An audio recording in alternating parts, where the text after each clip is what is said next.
DeFoi. Welcome to It's Just That Simple. Joining me is my co-host, Michele Wilson, the very lovely Michele Wilson. Good to have you with us. Thank you so much. It's always a pleasure and an honor, and it's great to be back. It is great to be back, and we haven't been together for a while, but you know, there's been many things, and we talk a lot about on this program, things regarding identity theft. And there has been a major breach in a couple of organizations.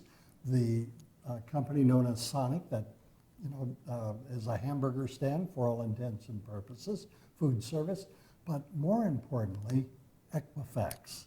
Equifax had a major breach. Tell us what went on.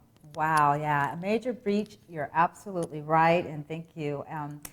Basically, it was originally it was September 7th, where they actually notified us as the public that they had this breach, but it was actually going out for a couple of months.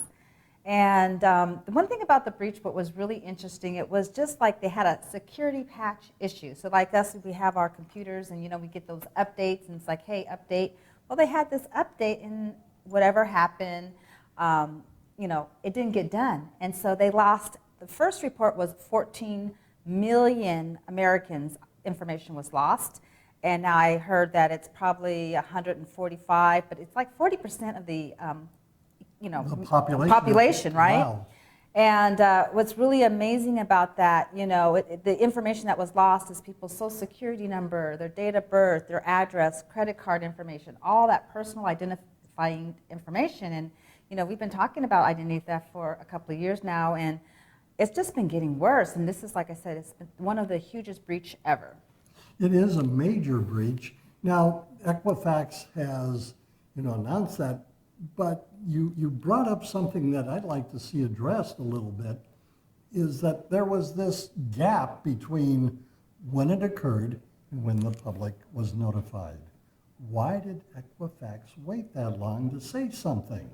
There's a lot of different beliefs out there, what's going on and so forth like that. And, Equifax, they are a service where they are like kind of guardians of our information, right? And what they do is take our information and sell it, And I think, personally, it could have been just, we get into this business sense of for-profits and we forget about, I always said that our information, we don't have control over it anymore, right? And so these companies have control over our information, and I just don't think they realize how critical it is to keep our information safe. And it was just like really a human error, I believe that, who they had as far as, in the company, they lost some of their key executives because of this, but really understanding risk. I mean, they're a company, like I said, was selling information, but I don't really think they understood cyber risk. And so with that being said, they just, just doing business kind of carelessly and lost their information. And it was something very simple that they would have done is just, updated their computer system and it wouldn't have happened. But it was like this big hole they left open. I just don't think they really are in the business for risk management, especially the company, the CEOs that they had in charge really didn't understand the risk involved with our information. You would think that a company like Equifax or Experian or even TransUnion, who are the three major credit reporting agencies here in the United States, they would take a look at all of the technology out there and say, you know what, we need several layers of security to protect this database of information. You would think so, and I think with this breach, hopefully they will take note. I know that Congress is actually, having a microscope, look at them, how they're handling our information. In the health industry, right? The health industry is held to a standard as far as our personal information. And if they just had a plan in place, because data breaches, are going to happen because we have hackers out there. They're really, I say they're professionals. That's what they do all day long. So really, they didn't. I don't even think they had a plan in place as something were like this. There was no checks and balances. It was going on for 2 months before it actually said, hey, this happened. So.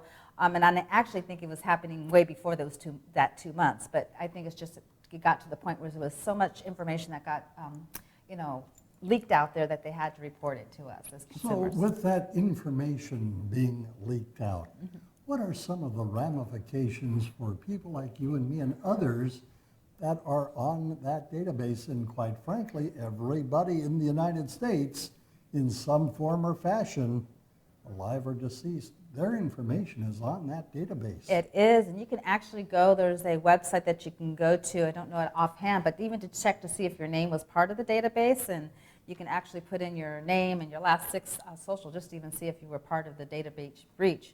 But with that being said, it's kind of too early in the game. I believe that this is going to be 5, 10 years, the ramifications are going to be 10 years, because we just don't know how long it's going to take. And really what the breach is just information out there, right? But with information, these thieves can take the information and they can do so many different things. I've talked a lot on our show about the different types of identity theft. A lot of times we hear about financial, which is credit cards and taking the money. But what's really scary are the criminal, medical, where they'll use your information for medical things. I'm even hearing that, with the recent tragedies, the natural disasters, the hurricanes and so forth, people are actually taking information from the data breach and opening up the FEMA account with other people's information. So it's already being used. And I just think thieves are just going to get really clever on how to use this information. So I think it's going to be a long term, and you'll never know how long it's going to last. Well, that's probably very, very true.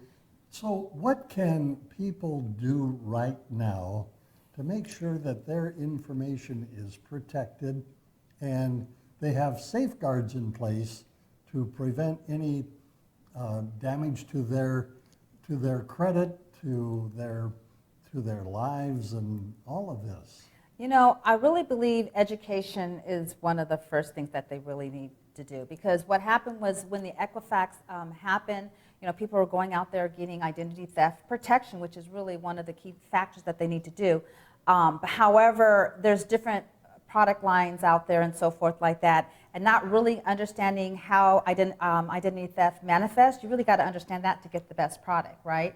And really, like I said, one of the first steps is really going on the website and checking to see if you are a possible victim. Well, actually, victim, it's been leaked, it's been leaked. But it's really finding the proper, like for our computers, right? We have protection for our computers, and usually they're always updating and stuff. You want protection on your life, on your asset. And so I think that is, the two things. You want to first get educated about how identity theft manifests, and then you want to get the right type of protection. And really what you want to look for, because Equifax actually was saying that they were giving a free, it's called a breach product, which was just really monitoring. And one of the things about that is, would you want to give your information to a company that's already lost it, right? And then with that, when you get that breach, and this is about education right now, if you get their breach product, you've actually just legally signed off all your rights, because like I said, this is kind of a long term. I know there probably will be a class action suit against them. Say, there might even be a class action suit going on. But if you get their free breach product, you've just signed away your rights. So you want to get educated. I think that is really the key point, is educated and get the identity theft. And what you want to really look for, it's not so much, like I said, I think we've been talking for the last couple of years, you can't really prevent identity theft because we don't have control of our information. It's in databases like the Equifax databases. You have your doctors, you have your DMV. Everywhere we go, we're always inputting our information. So unfortunately, it's really having a good identity theft protection that's monitoring all those things. And then, like I said, when you get an alert, be proactive and see what that alert is about. And I always say it's really look at what happens, kind of the alerts and pre-monitoring, and then what happens after is what you want to look at. Well, I know we've talked about medical data breaches, and a lot of doctors and medical groups are going to patient portals where you can actually log in, see the results of your lab test, set appointments, see when your next appointment is. Everything about you is right there, even the medications you take. Exactly. And so it's almost like, I'm you. And I think I recently saw a news article, I didn't get a chance to read it, but the identity theft person, the thief actually called the real person to say, hey, I'm you. I mean, it's so bold right now, because they can identify, if you had a surgery and the identity theft person has information to that, they can really literally take over your whole persona, your whole personality, you as a being.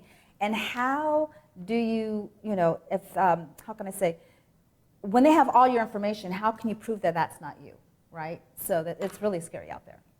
Well, as you and I have talked in the past, and identity theft comes in all shapes and sizes. I've been a victim, and I know that even before modern day technology, and I'm talking going back into the 90s, and this is when it happened to me, I would spend literally, hours upon hours and upon hours contacting the credit unions and people that were notifying me, oh, you wrote a bad check, you did this, you did that. And I'm going, no, because back in then, you were actually guilty until you could prove yourself innocent. And actually, that still holds true today. You are guilty before proven innocent. And I think even back in the days when this identity theft was becoming, more, like I said, it's been about 15 years now. It's been the #1 consumer complaint. But it used to be called misidentity. I mean, miss something, but it wasn't, they really didn't understand the ramification of what identity theft was until, like I said, it's evolved. And,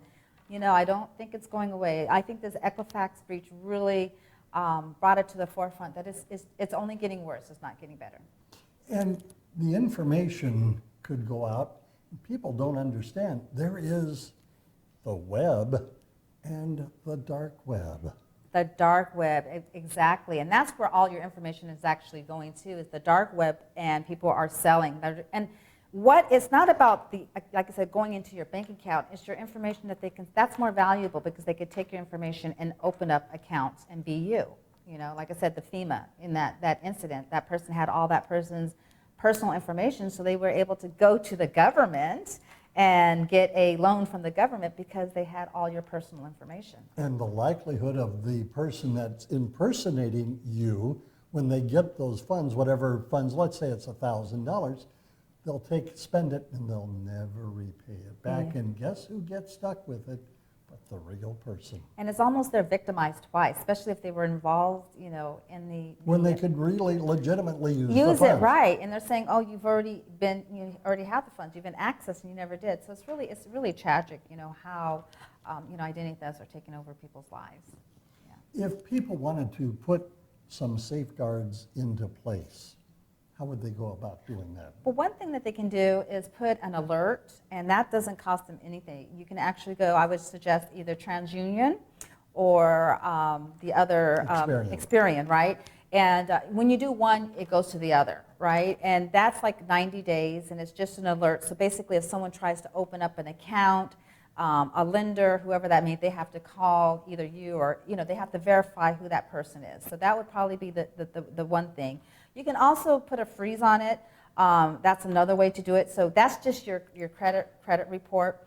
You definitely want to, get a free credit, get your credit file just to see what's on there. And people can get a free credit report once a year. Yes, they can. They can get that once a year and just review that and so forth. And, just with passwords and so forth like that, because hackers are going into your emails and things like that. So just really there's actually now password vaults out there, that they can actually, I won't say protect you, but just really encrypt those passwords and so forth and use different passwords.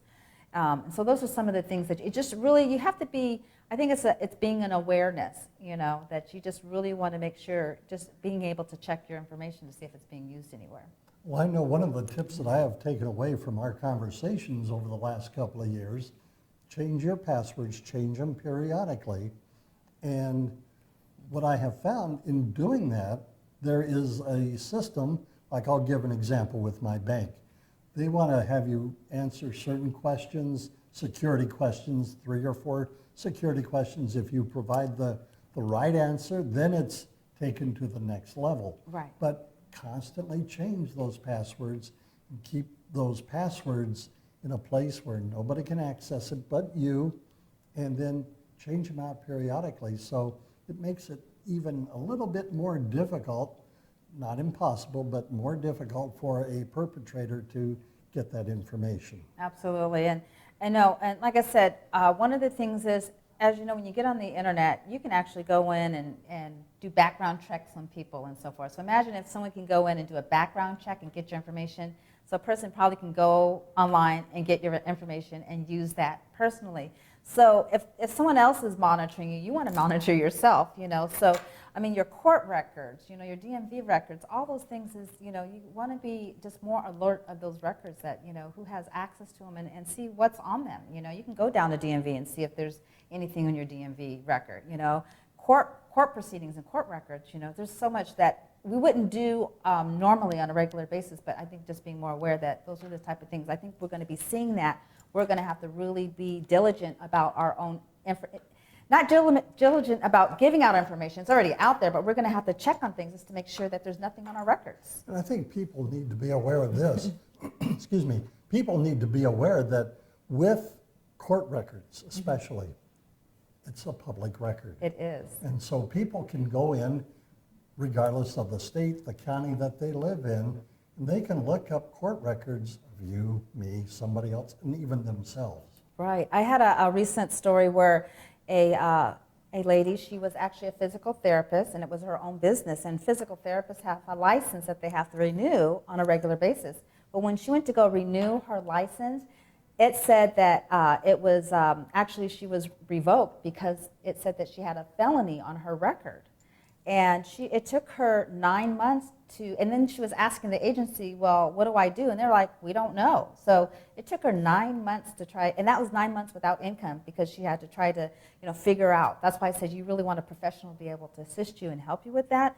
But I mean, that's how serious it is. You know, it can affect your livelihood because people will use, you know, there's doctors will use other people's certifications to get work. So that's what I'm saying. You have to check those things. If you are a licensed professional, you want to monitor your license. And it could, you know, not only just medical, but it's across the board, any professional license. Exactly, any professional license. Like I said, if that's your livelihood, then you would want to monitor it to make sure, not wait 2 years from now when it's ready to, you know, renew it, and then you find out, oh, I can't renew it, you know, like a truck driver. I mean, there's so many professions out there that require, and you go to school for, you know, years to get licensed and so forth. You know, nowadays, like I said, you just can't assume that it's safe. You got to be diligent about checking. Got to be proactive. Proactive. That's really what it is. It's just being more proactive with just monitoring our own information. Because right now, like I said, our information's out there, so we can't. It's too late for that now. So it's just really monitoring and seeing, you know, if there's anything showing up on there.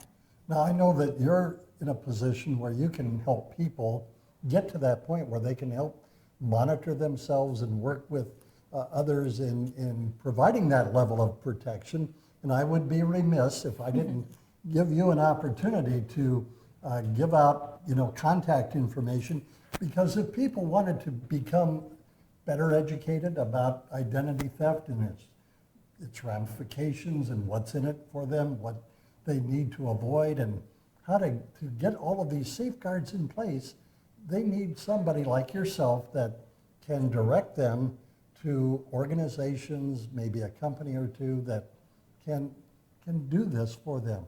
So I invite you to look out there and just say, here's where I can be reached. Well, here's where I can be reached. I have some updated information because we're growing so fast. But my phone number is 805-304-5088, and I have a new email address. It's Michele, and I spell my name with one L, Michele, at velocitygroupglobal.biz. Wonderful.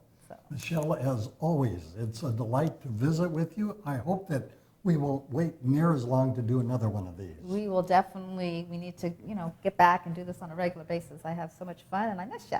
I miss you too. And on behalf of Michele Wilson, I'm Bill DeFoi. You've been watching It's Just That Simple, a production of the Heritage Media Group.